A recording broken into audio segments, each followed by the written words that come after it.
The phone rang just as I was stacking the last breakfast plate. I dried my hands on my apron and lifted the receiver. My younger son, Micah, a co-pilot with a steady voice that usually carried joy, sounded different today. "Mom," he whispered, "something strange is happening. Sabrina just boarded my flight to Paris. I'm holding her passport in my hand." I froze.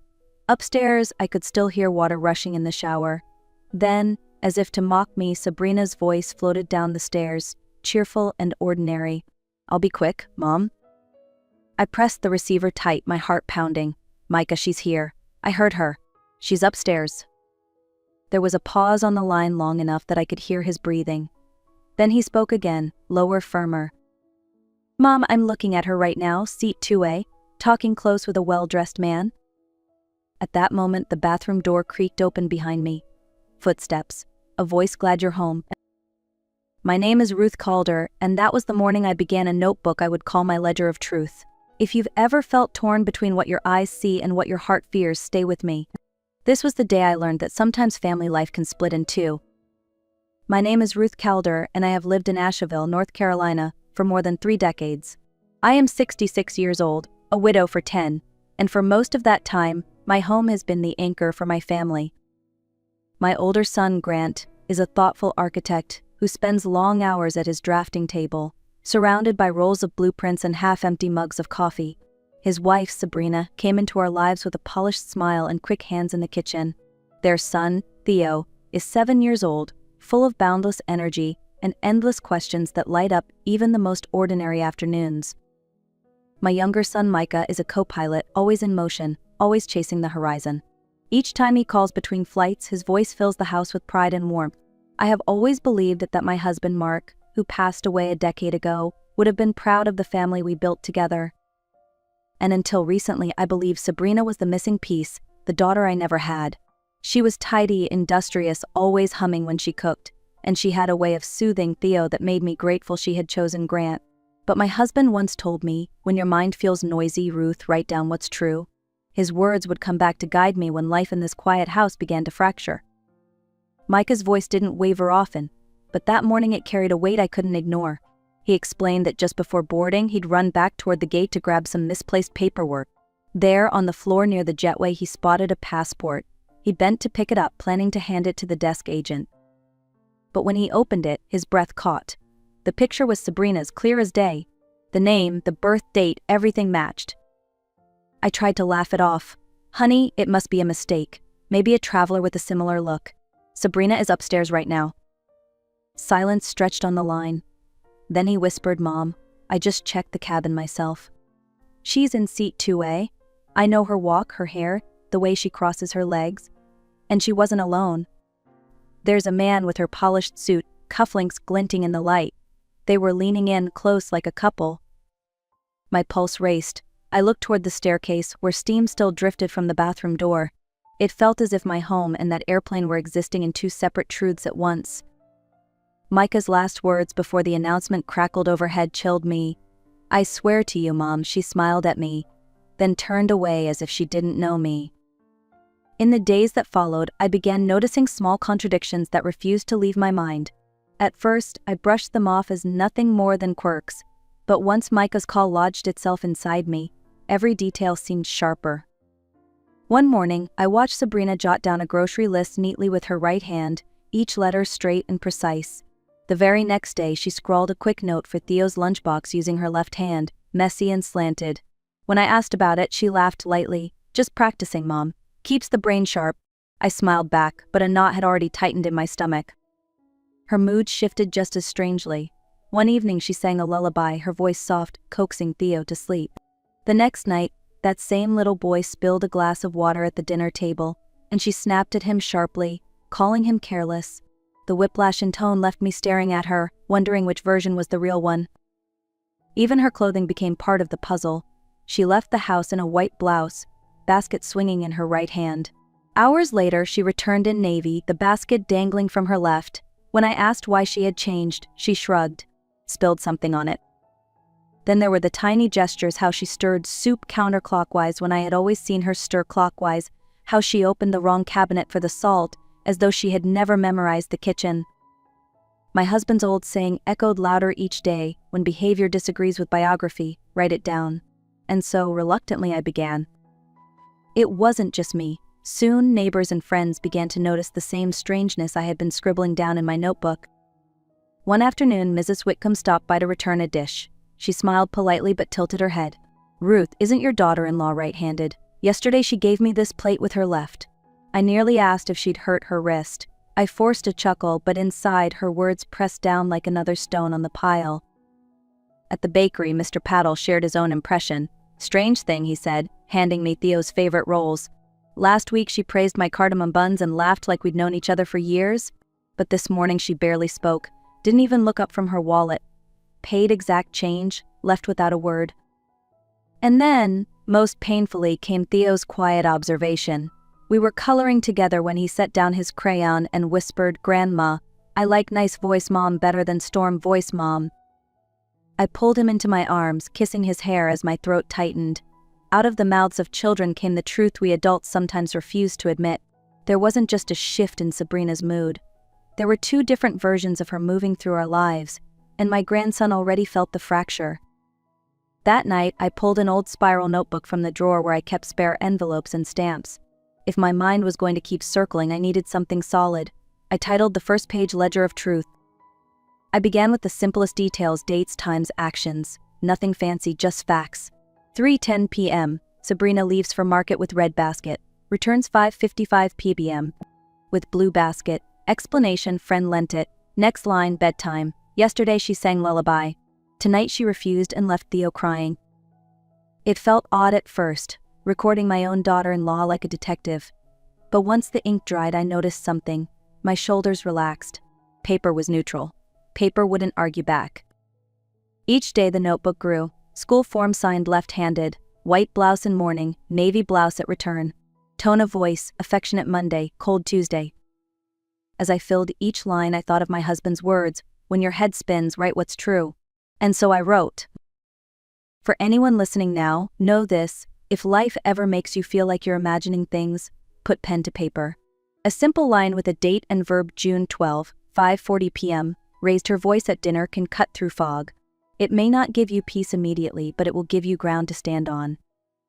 For weeks I filled my ledger, convincing myself that one more note would make sense of it all. But the contradictions only grew. I needed more than ink. I needed clarity. I called my oldest friend, Carol. We had raised our boys together, shared casseroles, laughter, and grief. Over coffee, I handed her the notebook. She flipped through page after page, her brows drawing close. Finally, she said, "Ruth, it's not in your head. If you want the truth, you may have to follow her." The very idea chilled me. Following my own daughter-in-law. But Carol's words stuck: not to accuse. To protect Grant and Theo. So one Saturday, when Grant was at the office and Theo had a school activity, I saw my chance. Sabrina came downstairs in a pale yellow dress, her wicker basket on her arm. "Off to the market, Mom," she said with her usual smile. I waited until the gate clicked shut, then wrapped a shawl around my shoulders and slipped outside. I kept a good distance, careful not to let her see me. She walked the familiar street, but instead of turning right toward the market, she veered left into a narrow lane lined with rusted fences and peeling paint. My pulse thudded. I ducked behind a row of bicycles as she knocked softly on a worn wooden door marked number 14. It creaked open, and she stepped inside. Minutes later, I returned home, breath ragged, and there she was in the kitchen in a different blouse, calmly chopping vegetables. Sleep was impossible that night. I kept seeing the yellow dress vanish into that alley, and the white blouse waiting for me in the kitchen. By morning, my decision was made. I tucked a family photo into my purse, the one with Grant, Sabrina, and little Theo smiling on the porch, and walked back toward number 14. The alley was quieter than before, sunlight barely reaching the cracked pavement. My knuckles trembled as I knocked. The door opened, and my breath left me. She stood there, same height, same dark hair, same eyes as Sabrina, but her posture was different, nervous, shrinking. She gripped a rag in her hand, as if she were ready to slam the door. Before she could, another voice called from inside, firm but gentle, "Isla, you can't hide forever." A young woman stepped forward, Jenna Park, she later told me, a nursing student who rented the other room. She looked at me kindly and said, "Come in, Mrs. Calder. It's time you knew." Inside, the house was humble: concrete floor, patched walls, the faint smell of disinfectant. An older man lay coughing on a cot in the corner, covered by a frayed blanket. The woman who looked like Sabrina lowered her eyes and whispered, "I'm sorry, I'm not Sabrina. My name is Isla Hart." I sank into a wooden chair, gripping the photo in my hands. "Then why," I asked slowly, "have I seen you in my home?" Isla's voice broke. "Because she pays me. She told me to fill in, to watch Theo, to go to the market, to be her whenever she couldn't be. I didn't want to, but my parents need medicine, and the money was too much to refuse." My ledger suddenly had a face, a name, and a truth I wasn't prepared for. For a long moment I couldn't speak. Isla sat across from me, twisting the rag in her hands until her knuckles whitened. Finally, Jenna set a worn envelope on the table. "You should see this," she said. Inside were faded hospital papers, the kind nurses tuck away for safekeeping. The date of birth made my heart stutter. It was identical to Sabrina's, same hospital, same hour. Jenna explained quietly. "Years ago, a nurse discovered a struggling family with newborn twins. The parents, unable to provide for both, kept one and gave the other away.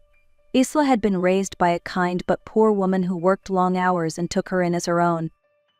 Isla lowered her eyes. "I never knew who my real family was. When I met Sabrina at the market, I thought it was chance. She said we looked like twins, joked about it. Then she offered me money to cover shifts in her life. She never mentioned we might actually be related." The room spun as I pieced the puzzle together, the handwriting changes, the mood swings, the sudden switches of clothes. It wasn't imagination. It was two sisters living one life. Then Jenna added the final shard. "One night I saw Sabrina at a cafe with a man named Victor Lang. I only caught it because they were laughing so close, calling each other honey." Micah's words echoed, seat 2A, leaning in like a couple. Now the motive was clear. Sabrina needed a double to keep her husband and son unsuspecting while she pursued another life, a richer one, with Victor, and she had used her own twin to do it. I left the house on trembling legs, but a strange calm carried me. The fog had lifted. The truth, as painful as it was, finally had shape. Isla wasn't an enemy. She was a sister caught in a cruel bargain, and my family, Grant and Theo, were the ones living under a shadow. Back home, I sat at the kitchen table with my ledger open in front of me. For the first time, I didn't add an entry. Instead, I wrote a single line across the page: "It is time to bring light into the room." That evening, I called Micah. "Honey, bring me the boarding records from that Paris flight. I need them on the table." He hesitated, but my tone left no space for doubt. The next day, I moved through the house with quiet determination. I set the long oak table with our best white cloth, laid out candles, and cooked the dishes Theo loved: roasted fish, chili cornbread, sweet tea. It wasn't a celebration. It was a marker, a before and after. As I folded the napkins, I repeated one sentence under my breath, a promise as much as a shield. This is not about punishing Sabrina. This is about protecting a child. When the clock struck 7, every plate was in place. Grant would be home soon. Theo already bubbling with excitement for his favorite dinner. And waiting just outside, clutching her hands nervously, was Isla. That night she wouldn't play a part. She would stand as herself in the light. The house smelled of roasted fish and warm cornbread when Grant walked through the door. He looked surprised at the candles flickering on the table. "What's the occasion, Mom?" he asked, loosening his tie. I only smiled. "Sit, son. Tonight we need to talk as a family." Sabrina arrived a few minutes later in her pale blue dress, carrying her polished smile. She kissed Theo on the forehead and slid into her chair. For a moment everything looked normal until the knock at the door. When I opened it, Isla stepped in, hands clasped tight, face pale. Theo's eyes grew wide as saucers. He looked from Isla to Sabrina and whispered, "Why are there two moms?" My heart cracked, but I knelt beside him. "There aren't two moms, sweetheart. There are two sisters, and tonight we need to tell the truth." The room stilled. I opened my ledger, reading a few lines aloud: dates, times, changes too sharp to ignore. Then I set down Micah's boarding records with the Paris stamp bold on the page. Finally, Jenna stepped through the back door, her voice steady as she described seeing Sabrina with Victor Lang, calling him honey. I turned to Sabrina. "You owe us honesty. Correct the record, or I will." Her composure faltered. She slammed her hand against the table. "Fine. Yes, I have someone else. Victor gives me the life I deserve. I'm tired of this house, this small life." Grant's face went gray. His jaw tightened as he whispered, "And Theo? Was he small too?" Theo's little voice broke the silence. "Grandma, did I do something bad?" I pulled him into my arms, tears spilling. "No, darling, you did nothing wrong. Grown-ups make choices. They are ours to fix." Sabrina shoved her chair back, fury flashing in her eyes. She glared at Isla, then stormed out without another word. The door shut softly, but the echo lingered like thunder. The truth was on the table now, undeniable, and though the room was heavy with grief, it was also finally free of shadows. The days after that dinner felt like walking through ruins. Grant moved in silence, papers from the divorce filling his desk. Sabrina never looked back. She signed her name, left the courthouse with Victor Lang, and closed the door on her family, as though it had never existed. Theo struggled most. Some nights he asked why his mom didn't come sing. But slowly another voice filled the gap. Isla began stopping by, not as a stand-in but as herself. She sat cross-legged on the floor drawing birds with Theo, her laugh gentle, her patience steady. He began calling her Auntie Isla and later simply Mom without hesitation. One afternoon, I stood on the porch watching Grant kneel in the garden beside Isla, showing her how to tie tomato vines. Theo darted between them, carefree again. The ache in my chest eased. A wound was healing, not erased but carried with grace. Months later, under strings of backyard lights, Grant slid a ring onto Isla's hand. Theo stood proud as best man in a too-big jacket. Tears blurred my vision, but they were tears of hope. To anyone listening, keep a ledger when your world feels uncertain. Write dates, verbs, details. It will anchor you. Ask the hard question before silence does more harm, and always protect the child first. If this story touched you, tap like so others might find it. Share where you're listening from. I love reading every note. And if you've kept your own ledger, tell us one truth it gave back to you.